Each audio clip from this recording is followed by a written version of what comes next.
Fala galera aqui do canal 10 a 10, tá tudo bem? Galera, eu não tô tendo muito tempo pra estar gravando os vídeos aqui no canal, tá bom? Mas sempre que der, eu dou uma paradinha e gravo aí pra vocês. Eu também tô esperando a ITTF sempre soltar os vídeos das competições, né? Porque não tá dando pra acompanhar ao vivo, porque os torneios tá tudo acontecendo de manhã, os jogos ao vivo, né? Aí fica bem ruim de acompanhar. Infelizmente o Hugo acabou tendo algumas derrotas aí, né, nas duas competições que ele participou, mas nessa competição ele ganhou do carinha que ele perdeu, deixa eu pegar o nome dele aqui, que aí eu vou falar certinho. Como é que chama o carinha que o Hugo perdeu e ganhou agora? É Tanjo, eu acho. Acho que deve ser assim que pronuncia, né? E aí o Hugo nessa competição que ele fez, ele jogou, que é o WTT Start Content em Doha, né? Ele jogou com o Christian Clarkson e acabou sendo derrotado por 3-1, né, galera? E, cara, eu vejo vários comentários nas redes sociais, né? Tem algumas pessoas que, assim, na minha visão, cara, eu acho que não acompanha muito do tênis de mesa e acaba fazendo algumas críticas pesadas em relação ao jogo do Hugo. Eu sei, galera, que a gente sempre espera que o Hugo vá chegar em uma semifinal e na final. Afinal de contas, ele é o terceiro melhor jogador de tênis de mesa do mundo. Olha que insano. Quando foi que a gente pensou que no Brasil a gente ia conseguir, cara, ter um atleta da nossa seleção ali no topo do ranking mundial, cara, o terceiro melhor jogador de tênis de mesa do mundo? Cara, isso é inacreditável, é muito bom a gente ver o quanto que o nosso tênis de mesa evoluiu, né, cara? Vindo com o Thiago, vindo com o Hugo, Kazu, cara, e a nova geração agora, os meninos estão voando também, então é uma somatória de várias coisas acontecendo pra gente conseguir hoje ter um jogador na terceira posição do ranking mundial. Isso é sensacional. E na minha visão, muitas pessoas ficam super ansiosas e têm a expectativa extremamente elevada de sempre estar vendo o Hugo na semifinal e na final, semifinal e final. Cara, claro, a gente está sempre na torcida para que isso aconteça de fato. Mas, gente, não é fácil. Uma coisa que eu vejo muito hoje, pessoal, que é um cenário diferente que o Hugo ele tá vivendo nas competições. Essa é a minha opinião.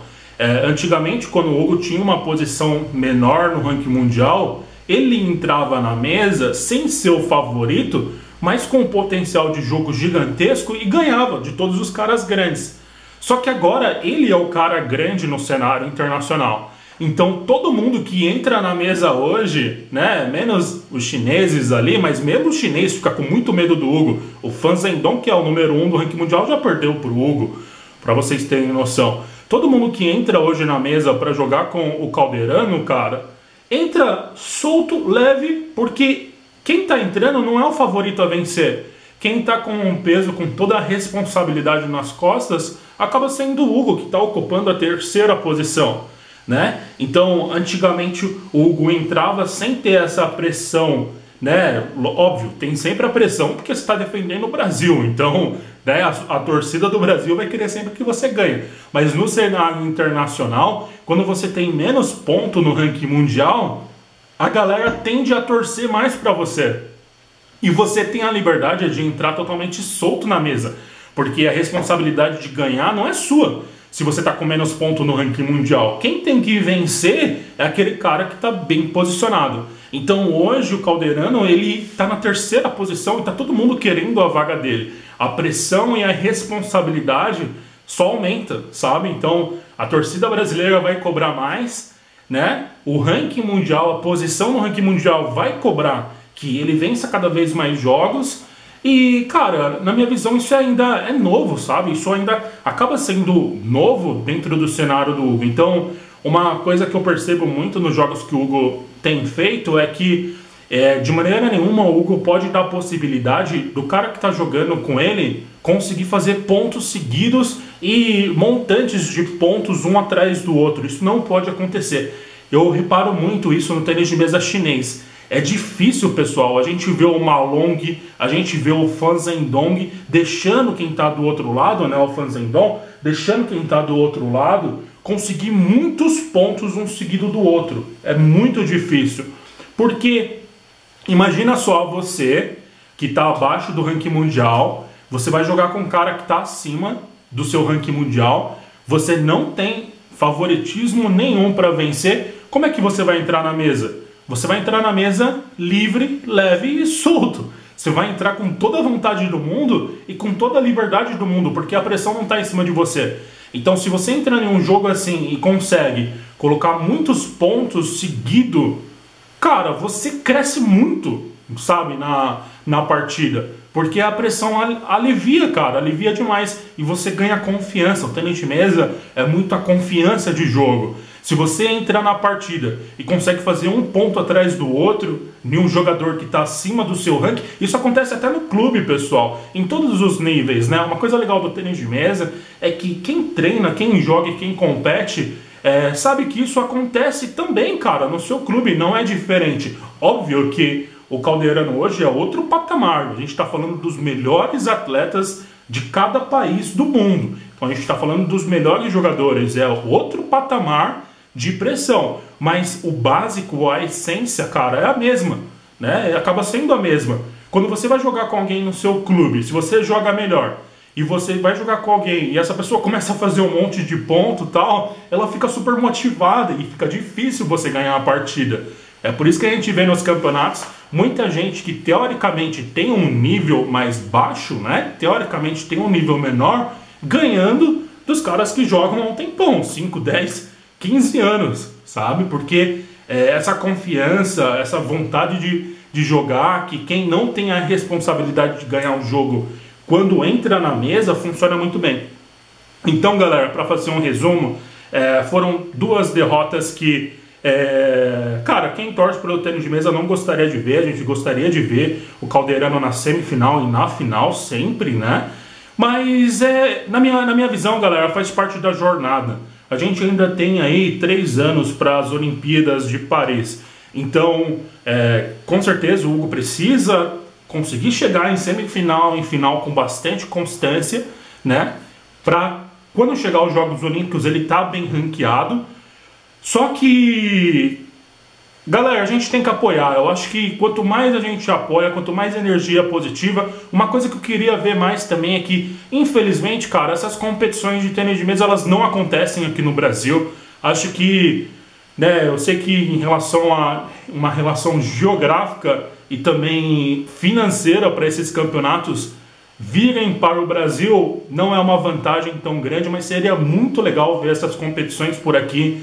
Conseguir ver o Hugo jogando aqui no Brasil, né? A gente está saindo dessa fase aí de distanciamento social, então eu acho que seria um potencial gigante se a gente tivesse essas competições acontecendo para cá, né? Não estou nem falando do WTT, poderia ser outras competições da ITTF que fossem grandes também, mas que acontecessem aqui no Brasil para a gente poder estar torcendo pro Hugo de perto, para a gente poder estar vendo e incentivando. Porque uma coisa que eu percebo muito, galera, no tênis de mesa chinês, é que a China, os caras têm uma torcida gigantesca e eles conseguiram chegar em um nível de tênis de mesa onde não tem apenas um jogador entre os top 10 do mundo, né? Os caras têm, cara, 3, 4, 5 jogadores ali no momento, e eles estão criando uma nova base agora. Tem jogador chinês que está jogando lá que eu não faço a menor ideia como pronuncia o nome dos caras, sabe? E a China consegue criar vários jogadores dentro do top 10, né? Uma coisa que acaba sendo um pouco diferente no Brasil. O Calderano conseguiu, cara, um destaque muito grande perto dos outros jogadores. Então, o restante dos jogadores, né, estão precisando batalhar demais para entrar entre os top 10. E eu acho que isso acaba fazendo um pouco de falta também para o Calderano, né? É por isso que os outros atletas aí que estão jogando tênis de mesa no masculino precisam, cara, estudar o jogo do Calderano, ver o que o Calderano está fazendo e se sair bem nas competições também para se aproximar dele, né? Porque quanto mais jogadores a gente tiver ali dentro do top 10 do mundo, maior fica a força do nosso tênis de mesa e mais os caras se ajudam, né? Pô, a China, por que a China é gigante? Pô, se o Malong não ganhar, o Fan Zhendong ganha. Se o Fan Zhendong não ganhar, o Sushin ganha. Aí fica revezando entre os 3 lá, por quê? São 3 top 10, né? Então o restante dos jogadores do Brasil precisa chegar perto do Hugo, porque, galera, acaba sendo muito diferente o que a gente vê no tênis de mesa chinês hoje do que a gente acaba tendo no tênis de mesa brasileiro, né? Então a gente precisa ter essa força, cara. Isso é importante demais. A gente precisa ter mais jogadores entre o top 10 para o Hugo também se sentir mais aliviado, na minha opinião. Cara, na minha visão, a pressão que o Calderano ele tem hoje, e ele soube lidar com tudo isso muito bem até o momento, cara. Ele chegou onde nenhum jogador de tênis de mesa do Brasil conseguiu chegar, né? Ele chegou a um patamar que ninguém chegou. É o 3 do mundo, o terceiro melhor jogador do mundo, que inclusive já venceu o número 1, né, cara, em competições aí do passado, já conseguiu vencer. Mas a gente precisa criar uma infra maior até para aliviar um pouco o peso que o Calderano tem. Porque se o Calderano acaba não vencendo uma competição, se a gente tiver um outro brasileiro ali também entre os 10 do mundo, cara, a torcida já incentiva esse jogador já puxa o Calderano, já, sabe, fica mais equilibrado a coisa. Na minha opinião, o Calderano foi muito longe, está muito longe, e a gente precisa ter mais jogadores também, galera, porque um vai aliviar o peso que o outro sente. Na minha opinião, eu acho que isso é importante até para o Calderano conseguir ocupar a primeira posição do ranking mundial. Eu acho que isso faz parte, galera, porque senão fica muita pressão, né? Igual eu vi aí em alguns locais a galera comentando, né, que pô, acabou tendo 2 derrotas e o pessoal fica meio chateado, mas meu, se você acompanhar de perto, não tem por que ficar chateado com as derrotas que o Calderano acabou sofrendo. Afinal de contas, ele não perdeu para qualquer jogador, ele perdeu para um jogador da Suécia, né, o Christian Clarkson. Já trouxe vários vídeos de treinamentos desse jogador. O jogo foi 3-1 e a Suécia é uma faculdade do tênis de mesa. Na Suécia só saiu o Persson e o Waldner, só esses dois aí, esses dois nomes para vocês aí que jogam tênis de mesa, só para vocês terem noção que o tênis de mesa da Suécia é grande também. Então, cara, essas 2 derrotas foram, como é que eu posso dizer, sabe, dá aquele impacto, mas não é para se sentir triste não, tem que continuar motivando, continuar incentivando, porque na minha visão o Calderano precisa disso. Ele é super novo, galera, e ele conseguir chegar na primeira posição do ranking mundial não é impossível, mas são muitas coisas, são muitos detalhes que, se a gente não incentivar, se não apoiar, se mais jogadores do tênis de mesa brasileiro não entrarem no top 10, acaba impactando e dificultando ainda mais a vida do Calderano, que está lá na frente buscando esse primeiro lugar no ranking mundial, né, cara? Então acho que isso é importante também. A gente tem que ter mais jogadores entre o top 10 do mundo para poder fortalecer o nosso tênis de mesa e aliviar a pressão para todo mundo, cara. Eu acho que isso está fazendo falta, e a construção do primeiro lugar, pessoal, ela só vai realmente, como é que eu posso dizer, se concretizar quando tudo tiver arrumado, né, cara? Então eu acho importante só olhar para a seleção chinesa, galera. Só olhar para os caras lá da China que vocês vão entender o que eu quero dizer. Então, na minha visão, acho que é isso. Essa é só a minha opinião. Queria saber a opinião de vocês também. Bota aqui nos comentários, deixa o like e se inscreve no canal, beleza? Tchau, gente. Vamos jogar tênis de mesa, vamos evoluir e crescer o tênis de mesa do nosso Brasil aqui. Tchau, tchau.